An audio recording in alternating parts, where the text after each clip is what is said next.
CHAPTER XXVI. We left Adeline preparing to address Mrs Mowbray, and recommend her child to her protection ;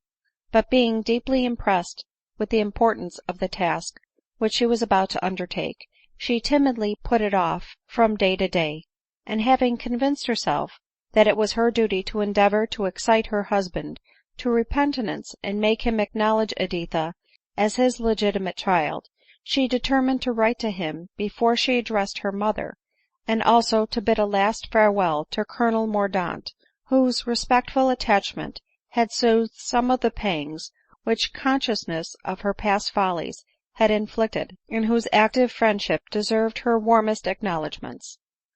Little did she think the fatal effect which an instance of his friendly zeal in her cause had had on Berrendale. Unconscious was she that the husband, whose neglect she believed to be intentional, great as were his crimes against her, was not guilty of the additional crime of suffering her to pine in poverty without making a single inquiry concerning her, but was convinced that both she and her child were no longer in existence. In her letter to him,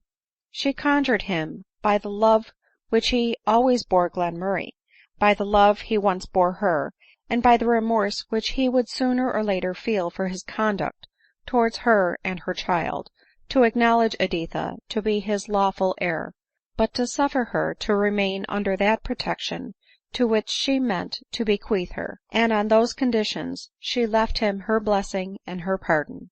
The letter to Colonel Mordaunt was long and perhaps diffuse, but Adeline was jealous of his esteem, though regardless of his love; and, as he had known her while acting under the influence of a fatal error of opinion, she wished to show him that on conviction she had abandoned her former way of thinking, and was candid enough to own that she had been wrong. " You, no doubt," she said, " are well acquainted with the arguments used by different writers in favor of marriage. I shall, therefore, only mention the argument which carried at length full conviction to my mind, and conquered even my deep and heartfelt reverence for the opinions of one who long was and ever will be the dearest object of my love and regret. But he, had he lived, would, I am sure, have altered his sentiments ; and had he been a parent, the argument I allude to, as it is founded on a consideration of the interest of children, would have found its way to his reason through his affections. It is evident that on the education given to children must depend the welfare of the community, and consequently that whatever is likely to induce parents to neglect the education of their children must be hurtful to the welfare of the community.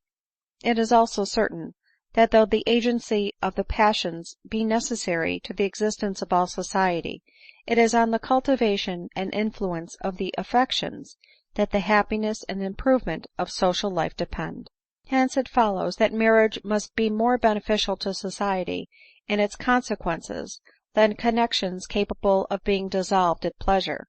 because it has a tendency to call forth and exercise the affections and control the passions. It has been said, that were we free to dissolve at will a connection formed by love, we should not wish to do it, as constancy is natural to us, and there is in all of us a tendency to form an exclusive attachment.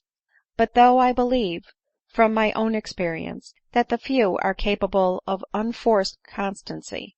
and could love for life one dear and honored object, still I believe that the many are given to the love of change, that in men especially a new object can excite new passion ; and judging from the increasing depravity of both sexes, in spite of existing laws, and in defiance of shame, I am convinced that if the ties of marriage were dissolved, or it were no longer to be judged infamous to act in contempt of them, unbridled licentiousness would soon be in general practice. What then, in such a state of society, would be the fate of the children born in it? What would their education be? Parents continually engrossed in the enervating but delightful egotism of the new and happy love, lost in selfish indulgence, the passions awake, but the affections slumbering, and the sacred ties of parental feeling not having time nor opportunity to fasten on the heart, their offspring would either die the victims of neglect, and the very existence of the human race would be threatened; or, without morals or instruction, they would grow up to scourge the world till the whole fabric of civilized society was gradually destroyed. On this ground, therefore, this strong ground, I venture to build my present opinion, that marriage is a wise and ought to be sacred institution ; and I bitterly regret the hour when, with the hasty and immature judgment of 18, and with a degree of presumption scarcely pardonable at any time of life, I dared to think and act contrary to this opinion,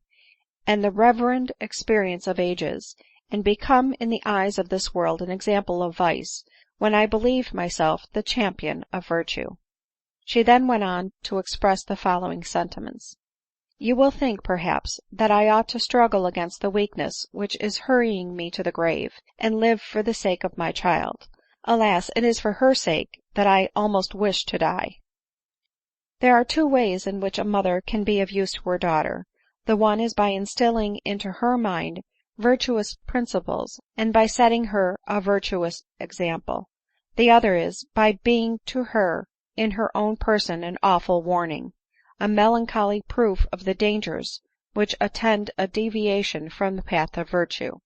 But oh, how jealous must a mother be of her child's esteem and veneration, and how could she bear to humble herself in the eyes of the beloved object, by avowing that she had committed crimes against society, however atoned for by penitence and sorrow. I can never now be a correct example for my Editha, nor could I endure to live to be a warning to her. Nay, if I lived, I should be most probably a dangerous example to her ;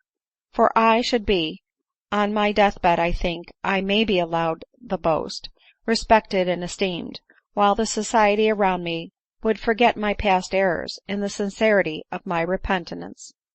If then a strong temptation should assail my child, might she not yield to it from an idea that one false step may be retrieved, and cite her mother as an example of this truth, while unconscious of the many secret heartaches of that repentant mother, unconscious of the sorrows and degradations which she had experienced, she regarded nothing but the present respectability of her mother's life, and contented herself with hoping one day to resemble her. Believe me, that were it not possible for me to choose between life and death, for my child's sake, the choice would be the latter. Now, when she shall see in my mournful and uneventful history, written as it has been by me in moments of melancholy leisure, that all my sorrows were consequent on one presumptuous error of judgment in early youth, and shall see a long and minute detail of the secret agonies which I have endured,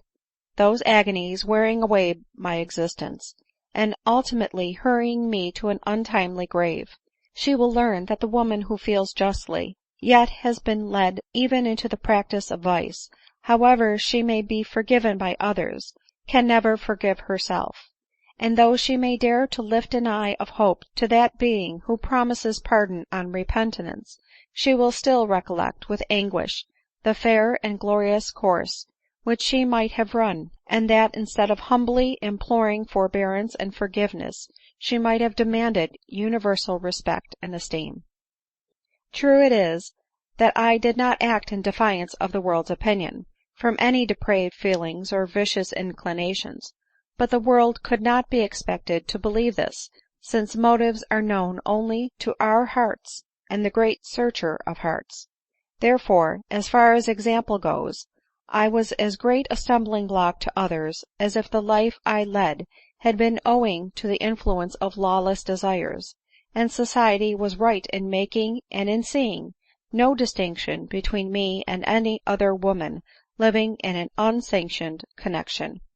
But methinks I hear you say that Editha might never be informed of my past errors. Alas, wretched must that woman be whose happiness and respectability depend on the secrecy of others. Besides, did I not think the concealment of crime in itself a crime? How could I know an hour of peace while I reflected that a moment's malice or inadvertency in one of Editha's companions might cause her to blush at her mother's disgrace? That, while her young cheek was flushed perhaps with the artless triumphs of beauty, talent, and virtue, the parent who envied me, or the daughter who envied her, might suddenly convert her joy into anguish and mortification, by artfully informing her, with feigned pity for my sorrows and admiration of my penitence, that I had once been a disgrace to that family of which I was now the pride? No, even if I were not for ever separated in this world from the only man whom I ever loved with passion and well-founded affection, united for life to the object of my just aversion, and were I not conscious, horrible and overwhelmingly thought, of having by my example led another into the path of sin, still, I repeat it, for my child's sake I should wish to die, and should consider, not early death, but lengthened existence, as a curse. So Adeline reasoned and felt in her moments of reflection, but the heart had sometimes dominion over her ; and, as she gazed on Editha, and thought that Mrs Mowbray might be induced to receive her again to her favor, she wished, even on any terms, to have her life prolonged. CHAPTER XXVII. Recording by Pam Moscato.